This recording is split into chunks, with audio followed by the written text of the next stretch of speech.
activation, and discretion warning.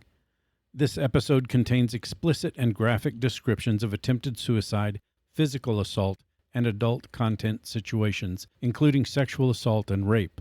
Discretionary caution and action is required. This episode is not for children. Please use extreme self-care in listening to this episode and seek immediate help through the National Suicide Hotline by dialing 988 if you are emotionally activated or triggered by the content of this episode.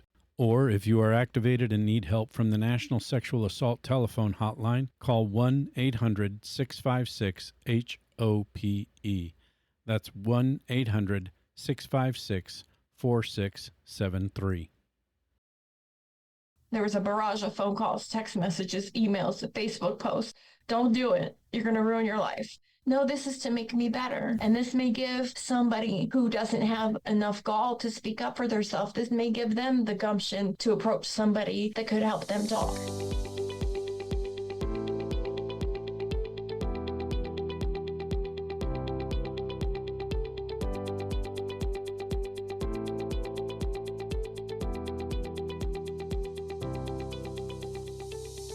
Hi, everyone. Welcome to Sexual Assault Survivor Stories, the SAS podcast. I'm glad you're here.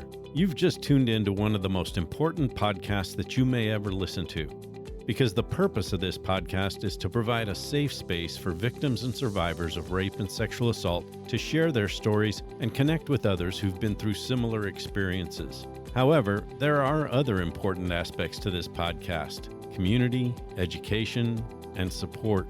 I believe that sharing our stories is one of the most important steps to healing, and my hope is that the SAS podcast will help victims and survivors feel less alone and more empowered. And my ultimate goal is to provide all of my listeners with insights, resources, and a supportive space where empathy, compassion, and understanding thrive.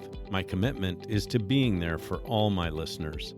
I'm your host, Dave Markel, coming to you from the Podvlog studio in St. George, Utah, and I'm here each week talking to victims and survivors or interviewing experts and professionals in order to not only gain insights and information to help us on our healing path, but also to provide an education on being trauma-informed, working to help bring justice to victims and survivors of rape and sexual assault.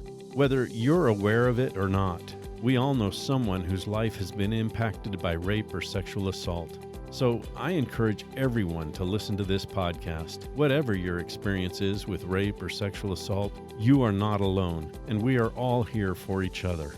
Thank you again for being here.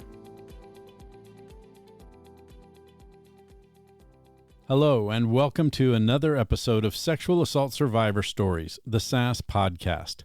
This is episode 67, and I'm honored and privileged to have as my guest this week Cheryl Wright. I became acquainted with Cheryl through my association with Jan Broberg and her podcast, The Jan Broberg Show. Recently, one of Jan's producers, Karen Taveras, asked me if I'd be interested in doing some guest sharing, and when I said yes, Cheryl is the first person that agreed to be on my show. I'm thrilled that she's here, and when you start listening to her story and her healing journey, you'll understand why. I don't want to take up any more time telling you how fantastic she is. I'll just let you listen for yourself. Here's Cheryl. Cheryl Wright, thank you so much for joining me on SAS. It's a pleasure to have you with me. Thank you very much for having me, Dave. It's a pleasure to be here and to be heard and to have a voice. I've been silenced for decades, and this is life-changing for me. This is a beautiful experience. Even though it's a sad story, it's still a beautiful thing to be able to talk. Yeah, well, that's what this is all about, and I'm honored and privileged to have you as a guest, so thanks for joining me. Could you tell us about yourself? Give us a little bit of background and history. Sure. Well, we'll start from now and work backwards a bit. I'm 45 years old. I am living alone for the first time in my entire life right now and enjoying every second of it.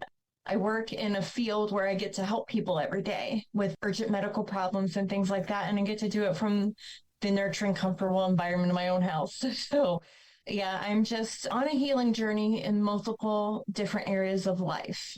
My abuse story caused an eating disorder, which caused me to be 503 pounds at the age of 21. So I got weight loss surgery from 2017. I'm happily 180 pounds. That's a lot of person that I am no longer. healing that part Congratulations. of me and then healing the mental part of what this abuse has done. I'm hoping this gives other people a chance to talk about their things and their life and their struggles and their pain and know that you can make it. I'm all about motivating myself and other people, and I just want other people to know it's okay to talk. The silent time is done. That's what this is all about. Like I said, it's great to hear you talk that way. I am truly sorry from the bottom of my heart for the experiences that you've had that have brought you to this show, but at the same time, excited and honored that you are part of this show and that you have that attitude of wanting to talk and tell other people so that they too can hear your story and be a part of their own healing journey by incorporating your courage and your fortitude and resilience in speaking out about your past and your history. I think it is super important for us to feel empowered. I mean, if I would have had someone at a younger age be like, hey, can I talk to you? I would have been like, yeah. But I was just zip your lips. Here's some money. Be quiet. Don't tell anybody. Nothing, none of this happened. This is our game. Well, Cheryl, let's do that. Then what are you able to tell us about your sexual assault experience? We'll start from the beginning there. I was adopted inside my family at the age of 4.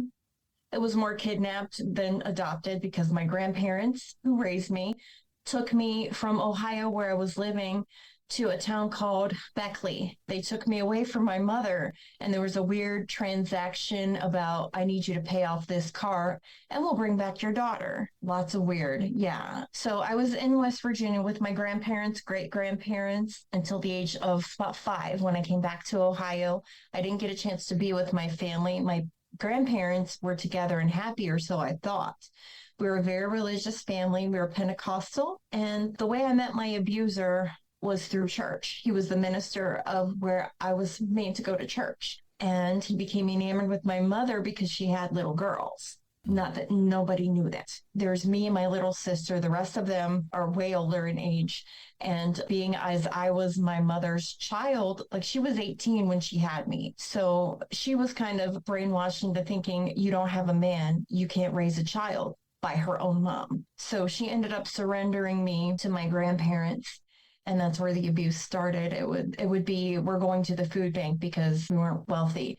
So we would go to the church food bank where this man would expose himself to me at the age of 4 while I'm standing by the trunk of my mom's car and she's in there grabbing food bags and boxes and stuff. And it started with exposure. And I think that's kind of where he started grooming me to see how much he could do before I would do something. I'm 4, I'm not going to do anything. And you're 4, you think everything is a game and everything's funny and you don't know it's wrong. So unfortunately, that's where it started at that young of an age. And then it progressed slowly as I started to become prepubescent. It started going into touching and talking to me about things he wanted to do. I had no knowledge of this. I wasn't raised with this kind of verbiage being thrown at me. I had no idea it was wrong. And move up to about the age of 12 now, the abuse just got so much worse. And it became, I'm going to touch this child. It was always when somebody was right in the next room. He would come frequently for Sunday breakfast after church. Instead of going home to be with his wife and kids, he's come to my home to violate me, basically in front of my family. I would try to hide. There would be instances where he would come find me, like I was prey to him. He would come find me in my bedroom where I'd be hiding under my covers. Don't touch me. I don't want you to touch me. This is wrong. And I know it's wrong because I was 12 and it was in health class when I really discovered this is wrong. We're reading out loud in the book and it's my turn to read. I think this was the universe saying, this girl needs to know she's being hurt. So I open the book and I'm reading the part out loud where it is bad for someone to touch you where your bathing suit sits. I freaked out. I get done reading my little 2 paragraphs. I slam the book down, knock it off my desk, and I go cry in the bathroom for 3 hours. Nobody knows where I went. Nobody knows why I went because I was harboring this deep secret of this person is touching me in all these places that are covered by my bathing suit, and that's wrong. And it just hit me like a Mack truck. This is wrong. This is not a game. This is abuse. I need to tell someone. And it carried on for approximately 2 more years with him coming up and playing with himself in front of me in my bedroom and then like touching me after, before, or during. It just varied. It was just a nightmare. And there was always money thrown at me like I'm some kind of little baby prostitute or something. It was awful. And nobody ever wondered, why does Cheryl have money? Why can Cheryl buy all this stuff when we go out? Nobody ever questioned it because it came from the preacher. It was a gift from God. No, he's paying me to shut up is what he's doing. And I accepted the payments, not knowing what it would cost me as a human being to do that. It's your kid. You want to buy toys, you want snacks, you want Twinkies. And of course, at that point, I was always a chubby little kid and I liked to eat. And nobody really listened to anything I said when I was growing up at home. So I developed a serious binge eating disorder that started about 12 years old and didn't stop until I was 21 because that's how I healed myself. I was like, box of Twinkies, bag of chips, 2-liter Coke, let's do this. And it just became a way of trying to make myself ugly to him because none of the boys or anything were paying attention to me other than to make fun of me, call me names. I'm the fat little nerdy girl, whatever, and that's cool. I don't want anybody that's a jerk like that anyhow. So I just assumed making myself bigger, mind you, I'm at the age of 12, 13, 14 now, making myself bigger would make me ugly to him. And my thinking, I discovered in therapy, that was a defense I had managed to muster up in my young brain, and it didn't work. And by the time I realized it didn't work, it was Satan. I was already so heavily addicted to sugar, I had to have it. I couldn't go a minute. And then I ballooned out to 503 pounds for eating all this pain because nobody would hear me. And then when I did speak out at 14, I had a younger sister and she had called me to her bedroom one day and said, this man's name was Joe. She said, Joe bought me an opal necklace for my birthday in October, was her birthstone. And she's like, called, wanted to know if mom was home, wanted to talk to mom. And she's not here. She's at work. And it was just her and me at home. So he asked her what that looked like dangling between her little boobs. And I about lost my freaking mind. I was like, does he touch you? And she was like, no. I'm like, does he always say stuff like this to you? And she said, no, that's the first time. And I said, he's been touching me since I was 4. He will not touch you. I will keep you safe. Come Sunday, there was a plan in my brain. Come Sunday, this is over because he's not going to get to you like he got to me. Like he got to me to the point where I wanted to die. There were times I tried to kill myself. Oh, I'm so because sorry. I didn't know how to cope. Yeah. I didn't want her to go through that. That's my baby sister, 1.5 years younger than me. I'm like, eventually, if this is what it is, if this is in fact child abuse, I'm going to get too old for him. I'm going to become unattractive to this pedophile. And I don't want you to be the next victim. So the only thing I could think of to do to protect her and me was to freak out and have a fit. So that Sunday came and I was sitting on the couch. And I was playing a Game Boy. I was very tomboy-esque, which is not what you see in front of you right now, but I was in big baggy basketball shorts and a t-shirt and a ball cap. I was not asking for to be looked at, touched, or any of that. I was sitting there playing my Game Boy, minding my own business, playing baseball or whatever, Tetris, I don't know. And he sat right next to me after coming in the back door, which is what he would always do. He would park his truck at the convenience store up the hill from my house, trudge his frumpy butt down the hill, almost break his little old neck every time just to get to the house. He wouldn't pull in the front. Doesn't want anybody see him. Big old secret. And he comes in there. Mom's cooking breakfast. Big brother's in the kitchen. My little sister's upstairs. And I said, I'm just going to go down there and I'm going to face the music and I'm going to face this demon and I'm going to protect my sister and stand up for myself. And he sat down next to me and he put his hand in my shorts, looked at me dead in my face and said I was going to suck his dick. Now, mind you, I'm 14. I'm just going through puberty. I have no idea what that means. There is no Google at this point in life. So I can't even Google it to find out what that is. All I knew was it sounded horrible. I didn't want to do it. So I scooted over close to him and I got all in his ear and I said, I think we're done. And he said, what are you going to do, little girl? And I said, I'm going to end you right now. He said, what does that even mean? I said, I'm going to tell of this game we've been playing. My mom is right there. My big brother is right there. They won't believe you, he said. And I'm like, that's bull. They love me. They love me. They need to know you're hurting me. And he was like, say whatever you want. Just had all nonchalant about it. Say whatever you want. So little Cheryl flung her big giant self into the floor, pounding it with her fist, kicking it with her feet, screaming at the top of my lungs, I will not suck your dick. I will not. They came running in. I look up and my mom is standing over me with her hands on her hips with this disappointed look on her face. What did you just say, Cheryl? I said what he said to me. And she says, but what did you just say? So I repeated it again, and she slapped me across the face for saying that word. And he stands up and he's just like, I'm absolutely appalled. I'm a man of God. I'm like, it doesn't mean you didn't do it. In the floor, crying, screaming. My sister is coming down the landing, wanting to know what the fit is about. And she just looked up and I said, go upstairs. This is about to get bad, I think. So in front of him, they whipped me with a belt. And I was so weak by the time it was done. I remember this vividly, crawling over to my brother who was standing by the kitchen. And I had to crawl up his pants to stand up because I was just so floored that now I'm a liar and I just got my ass whipped for something I didn't even do. And he pushed me back into the floor and said, I don't want no part of this, and left. To this day, he swears he was never even there. Did I remember the texture of your pants on my skin? I remember crawling up you, like doing a stand-up kind of army crawl up your body to try to get my bearings. Dude, swears to God, nothing ever happened like that. So later on that day, after preacher leaves, brother's gone, it's just me and mom, and I'm in the aftermath of this beating. And she made me apologize to this preacher. She took me in our car to his little food pantry and said, you're going to go in there and tell him you're sorry. So I went in there and I apologized because you do what your mom tells you, you know. I apologized, and right in front of her, he hands me a $100 bill and she acts like it's nothing. So I'm getting more shut up money for apologizing now. And I'm like, this doesn't make any sense. He didn't come around for a little while after that because the children's services people came, because I went to school and told my best friend, and she went and told the principal, and the principal came and snatched me. So I told the principal, children's services came, police came, everybody took my story. They showed up at his house, confronted him and his wife. They showed up at my house, confronted my mother, and everyone's reply was, she's a liar.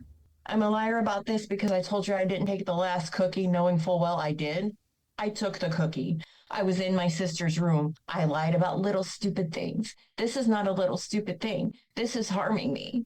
He didn't come around for quite a while. This is a time in my mother's life where she was celebrating, and I took her celebration away by making this come out.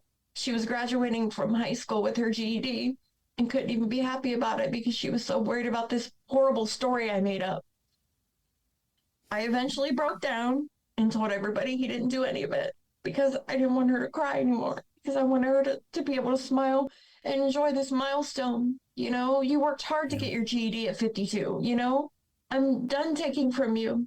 I don't want to take from you anymore. So I sacrificed my own self, and I sacrificed of potentially even getting this man to serve any justice so she could have some happiness and get her man to come back around. And eventually he did come back around pretty regularly. He never again did anything else to my sister because he knew I was going to keep raising a stink, and he eventually stopped with me too. I think 15 was the last time I saw him, and there was no interaction. And after that, I didn't see him again until I was 21, and it was a complete accident. I was coming home from work, and this is going to sound like a silly job, but it was my first real job. I did marketing for a gentleman's club. So I sat like I did now with a headset on at a desk, booking parties to come to this strip club. And I have a good voice and personality to do it. So that's what got me that first big real job. I came home from work and I walked into the back door, and he's just sitting there enjoying a meal with my family. I could smell his cologne. I still cannot smell Old Spice and sweat together because it just reminds me of him. I smelled him before I saw him. So they're in there with the tray tables in the living room. Everybody's eating, acting like it's a fun time. And I walked in and my face just hit the floor when I saw him sitting there. And he walked up to me and put his arms around me. And my mom's like, hug him back, nudging me, hug him back. I don't want to. This is gross. No, I don't want to. I'm old enough to know this is not going to happen. I'm 21. I will not hug him. And you're just bound and determined to ruin my life, aren't you? No, I'm not. But I will protect my adult body from that child molester. He may not be interested in me now because I'm too grown. I don't know. But you don't need to have him around anybody. There's grandkids. We have nieces and nephews that are young. And he groomed you enough to where you thought, he's such a good man of God, he would never touch my child. But knowing in your heart you slept with a married man who is a minister, he's a man of God enough to do that. He's bad enough to touch a child or two or talk dirty to another child. I didn't see him very often in my adult life because I think I would have sucked him. I wanted to punch him when I saw him at my house with my family. I'm like, that is my family. I am angry with you. I don't hate very many people, but I hated that man. I don't know if you're familiar with talk shows on TV. Mm-hmm. I would watch the Steve Wilkos show, and I wrote into them a lot, him and Dr. Phil and all the people, about my story, wanting to try to get it out so somebody would hear me. Nothing, but I kept tabs on obituaries, whether or not this man died or not. I found out when I was 39, right before my weight loss surgery, that he had passed. My reaction, I know, was unexpected. There was crying, there was laughing, there was all kinds of stuff. You're going to get yours in the special circle of hell they make for child molesters. I mean, it was a mix of emotions of, okay, I don't want to be happy that somebody died, but I do want to be happy that he can't hurt anybody else where he's going. You can't harm my family anymore. You can't pick the next victim because I know they don't stop. And it runs in his family. I found out I have a stepsister. Her name is Janet. And our father passed away 2 years ago. I met up with her down here with the side of the family I had never really gotten to know. She came a couple days after we had talked on the phone. When I got back home, she lives in Florida, and we had a conversation. Like, how we ended up having so many similar stories was absolutely weird. Like, we both have the same spiritual path. She told me my abuser's brother got to her under my parents' roof too. And I'm like, I am so sorry that we have that in common. Jen, I am so sorry. We cried together for about an hour. And she's just like, I love you so much. And I'm sorry about this too. But we're big, strong women and we can make it. And I said, just never stop talking. Don't make the mistake I did and play like you don't have a story. I said, my whole family just, you're a liar. No, I'm not. They tried to stop me doing the other podcasts when they found out what it was about. There was a barrage of phone calls, text messages, emails, Facebook posts.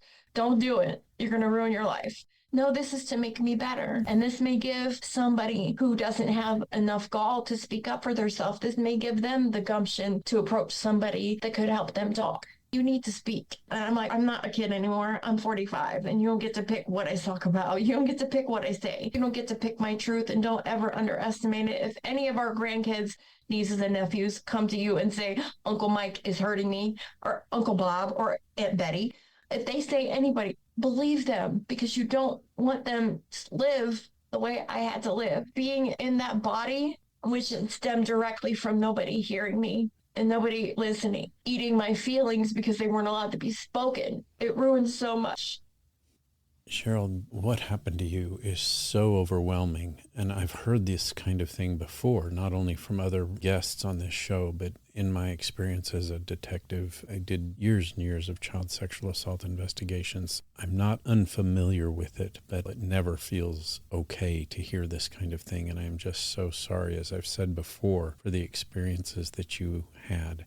I'm wondering if you can talk to my audience, if you're able, to explain what it was like to live on a day-to-day basis. For instance, what were your thoughts going to sleep at night? What were your thoughts getting up in the morning? What were your coping mechanisms in getting through the day at school from ages, you said it started at 4, so you went all through grade school, all through middle school age and junior high age, and into high school, suffering this torment, this horrific, torturous abuse and assault. Help us understand what your coping mechanisms were on a day-by-day basis.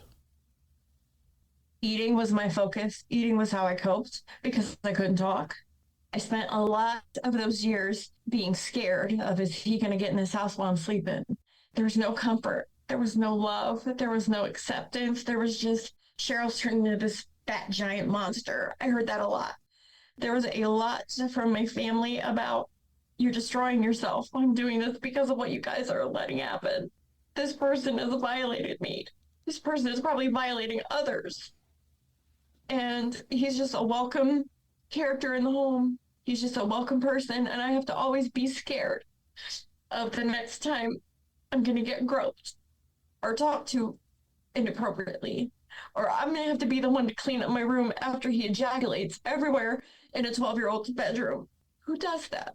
And because he had violated that sacred space that's supposed to be for me to relax and to be myself and to be able to sleep, I developed insomnia. I couldn't sleep because I was too scared.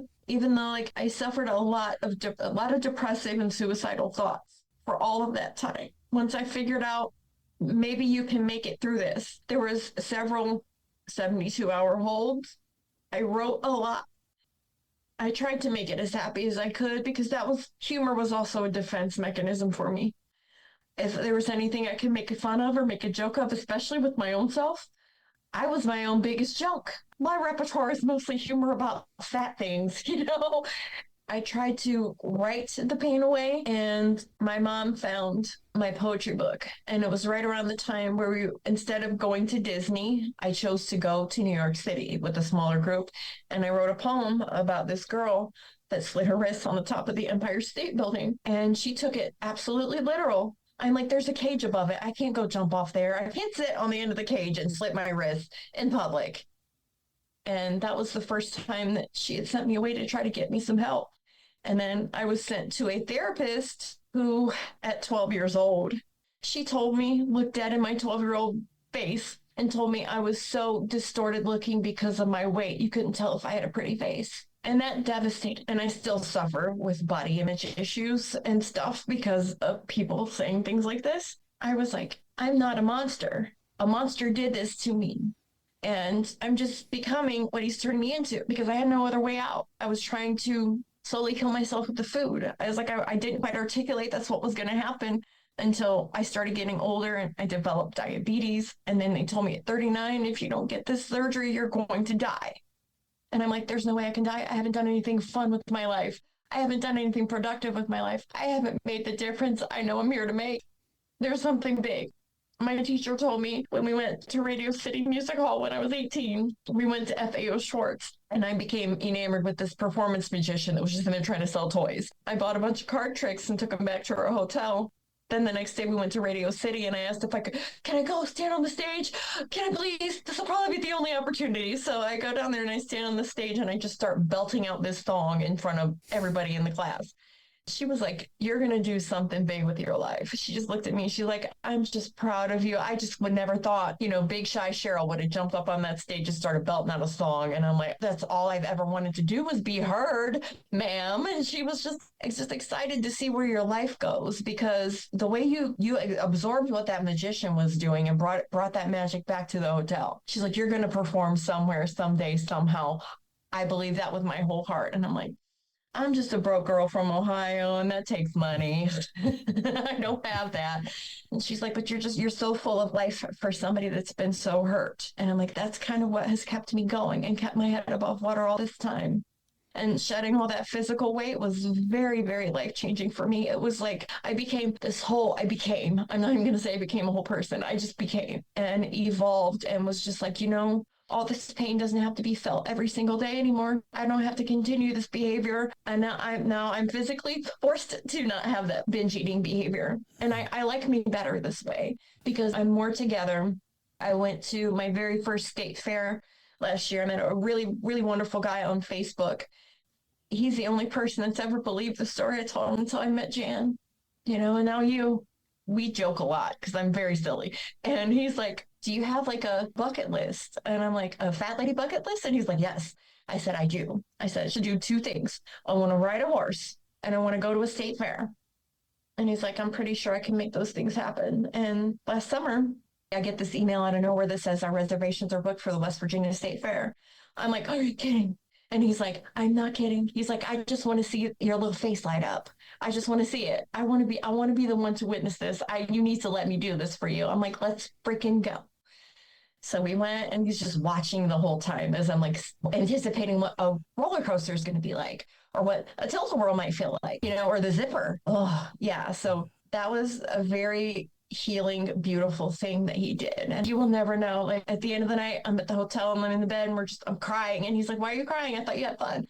I'm like, you don't realize what you just did. You just validated something I wanted so bad. You heard me, you listened, and it's beautiful. And you're making me crazy happy, That's so awesome. I'm so happy to hear that. Horseback riding should be happening this coming summer. Awesome. Hopefully. I'm wishing the best for you on that. That would be so cool. Yeah, and you're going to love it. I can't wait. There's a place down here where they'll dress the horse up like a unicorn for me. And I'm like, cool. That's great. Cheryl, I really am looking forward to hearing about that from you, because that's going to be an awesome experience. I can't wait. You know it's going to be a text. I'm just going to be like, hey, guess what happened? And here's a picture. I'll be waiting. He's like, you were this little girl. This tiny little kid came out of you. And I'm like, that's because something a 14-year-old should have been doing, I couldn't do. Couldn't physically do it. I'm happy to be able to have this experience because it's really beautiful just to watch you be playful and fun. And I'm like, yeah, I deserve this. And he's like, you absolutely do. Yeah, for sure. Absolutely. That's so cool. Cheryl, tell us more, if you're able to, about your healing journey. Besides this online friend that you met through Facebook who's taken you to the state fair in West Virginia, tell us more about what healing looks like for you now.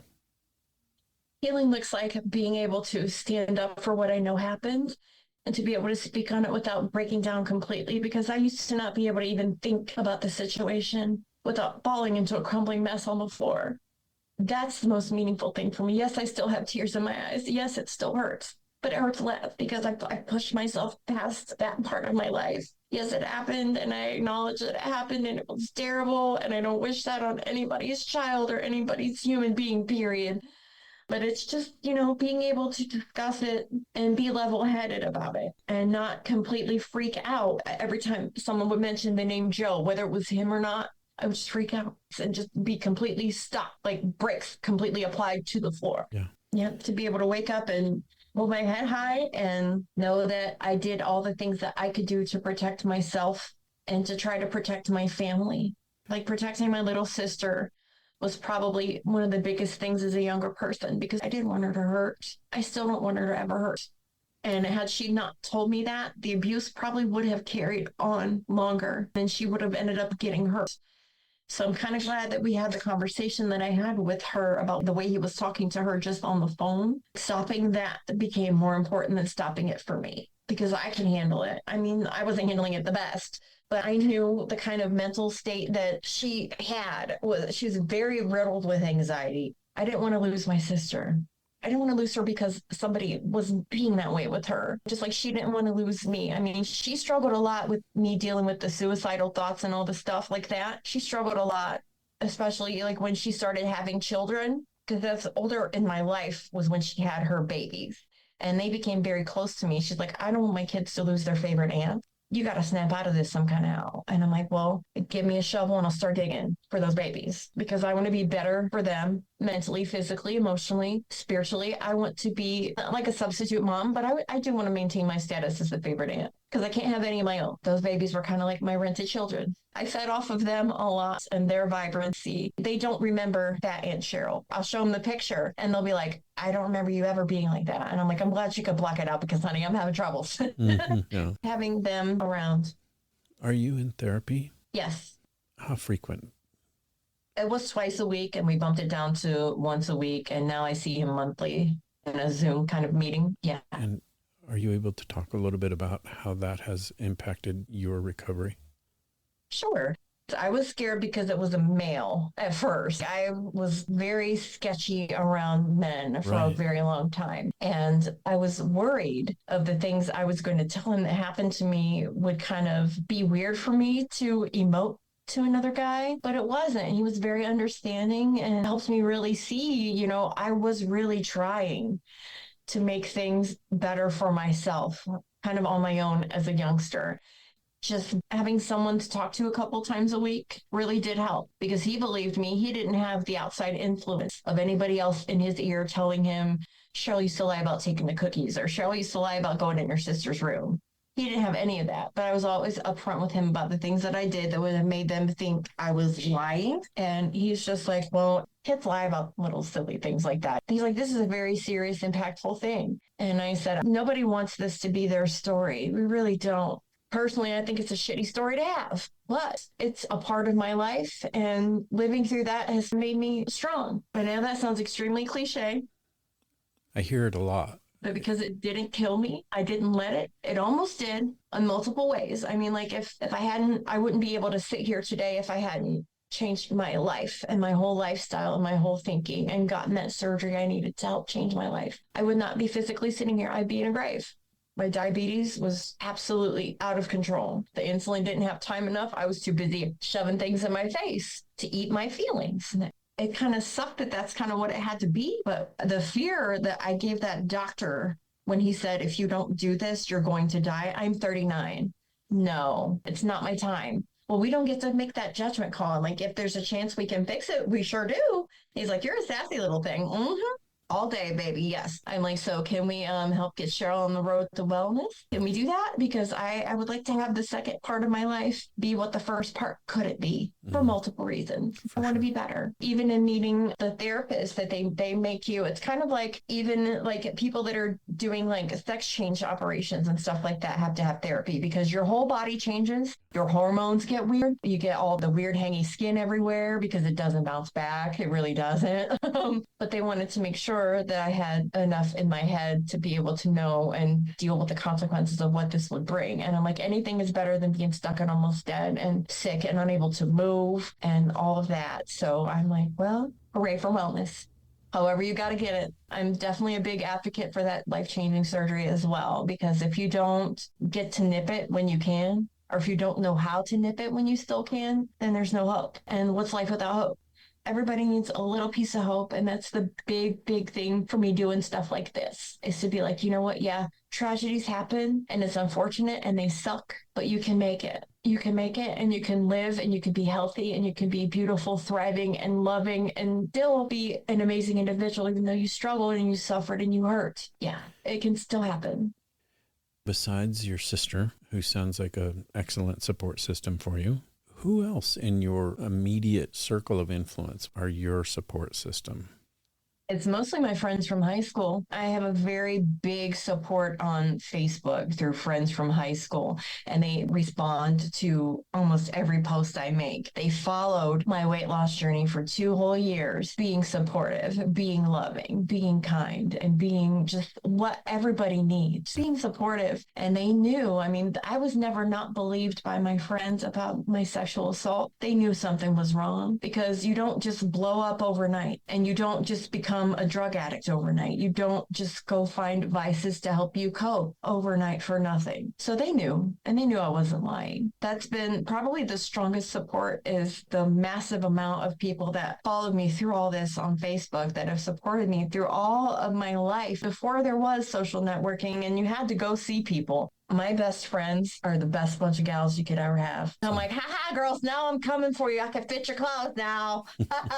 You know? Because that was another weird thing about being the big girl in the group was you couldn't switch clothing. You couldn't swap prom dresses. You couldn't do any of that kind of cool stuff. But they always accepted me. I remember a couple weeks ago, I think I posted something. It had a picture of like a hallway, like a meme of a hallway of a high school that says, I'm putting this out here to see how all my high school friends remember me. And I said, be gentle, guys. And all the responses were, you were always so loving, caring, kind, sweet, and funny, and talented, and smart.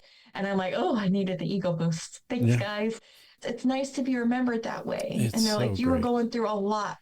That's great. Yeah, you were going through a lot. You managed to find the other side of the pancake, girl. I'm like, always. Everything has an equal and opposite. Everything you do, say, think, and feel has a repercussion. You know, every up has a down. Yeah. And it can't always be, I'm going to be miserable forever. I'm going to feel hurt forever. You have to find the bright light.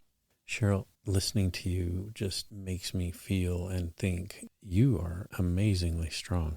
You being willing to tell all of this so that other victims and survivors can hear it and benefit from it is just amazing. It's so gratifying for me to have you as a guest in this situation, to hear you talk like this. It's amazing. I think you'll find out you're more of an inspiration than you ever dreamed possible once people start reacting and responding to your episode right here on Sexual Assault Survivor Stories. Life is going to beat us up every chance it gets. I don't know why that happens, but things happen, and it's all how you react to the things that happen to you. It really is 90% how you react to the 10% of the things that happen to you. If you can go through all that trauma and still be able to wake up every day and have a smile on and still want to help other people, and whether it would be through something like this or through the work I choose to do, that's the stamp I want to leave on the world is I want to make a difference. And even if it's just one little person, being able to know that it's going to be okay because I saw this girl and she's okay. I saw this woman and she's okay. I talked to this man and he's okay. That means I have hope. So yeah, that's the big message, is that behind all that anguish and suffering and struggles, you got to realize every day is a blessing. Even the days that hurt are still a blessing, because you're still here. You're still fighting. You're still thriving. You're still making it. And you are still able to smile. You are still able to find the good. And there's not enough of that on this planet these days. Like I just want to be the good in the world. It's so good to hear you talk like this, because people need to hear you say that. I know from my training and experience that much of what you've talked about, while you've done so in a commendable and strong and raw, transparent way, it's still going to have an impact on your thought process when we're done talking. You're going to have some impact reactions to all these things that have now been brought up to the surface and re-experienced in your mind and memory. What will you do to take care of yourself? A nice hot bubble bath. And I think I'm going to do that, potentially get a little writing done. I like to write like a lot still. Like I thought that was gone, like the little song in my soul disappeared. But it's just gotten better, because it's like I have good things I can write about now. I have positivity in my life now. I have things that keep me thriving every single day. I'm a bit of a crafter. I'm working on a project for my neighbor upstairs. She just recently lost her mom, and she is very obsessed with cardinals and the meaning of that bird. And I'm making her a red, silver, and white wreath to hang on her door that's got all these cardinals and pretty little bells and bows and stuff on it. And she's going to absolutely love it. That's awesome. And I really do see the therapeutic aspect of doing that, when you're taking your hurt and recognizing it, talking about it, and then turning around and saying, I see when other people hurt, and I want to do what I can to help them heal. Thank you.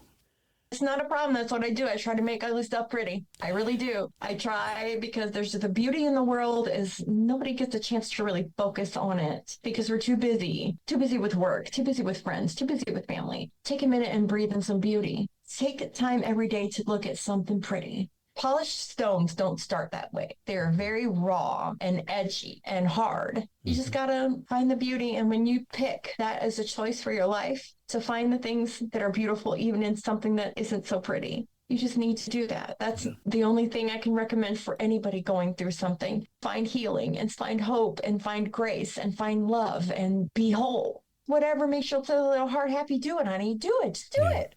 That's awesome. That is so good to hear. Cheryl, thank you so much for sitting here with me and for being transparent and honest and having that fortitude inside to do what you've done by telling your story for others to hear and heal from, and taking care of yourself in the way that you are and healing through telling your story. Thank you. Thank you for having me. So good to be heard. Well, let's do it again. Wait several months and I'll check back in with you and see where you're at and see if maybe we can do a follow-up. That sounds like a perfect plan to me. Great. Thank you. I'm really wishing and hoping nothing but the best for you. Thank you. And I hope 2024 brings about nothing but blessings for you and family. Thank you so much. I echo that to you. Thank you. I appreciate that very much. All right. We'll talk to you later. You got it, Dave. Thank you. That does it for another episode of Sexual Assault Survivor Stories, the SAS podcast. Huge kudos go out to Cheryl Wright for the strength and positivity that she brings to all of us through her amazing outlook and healing response to the horrific experiences that she endured. Cheryl truly is an inspiration and influencer for us all. Thank you again, Cheryl. And thank you to my audience for tuning in and being the loyal listeners that you are. I appreciate it more than you know, because just by you being here and listening, you are transforming yourself into someone who's doing more to bring justice to victims and survivors of rape and sexual assault. And that's the main purpose for this podcast. If you haven't already, please subscribe to this podcast and tell others that we're here. And please leave me your comments or email me on how this show is helping you on your healing journey or in having a better understanding of what it is to be trauma-informed. Another great way to bring justice to victims and survivors is to start by believing, because we all know someone whose life has been impacted by rape or sexual assault. We'll see you next week.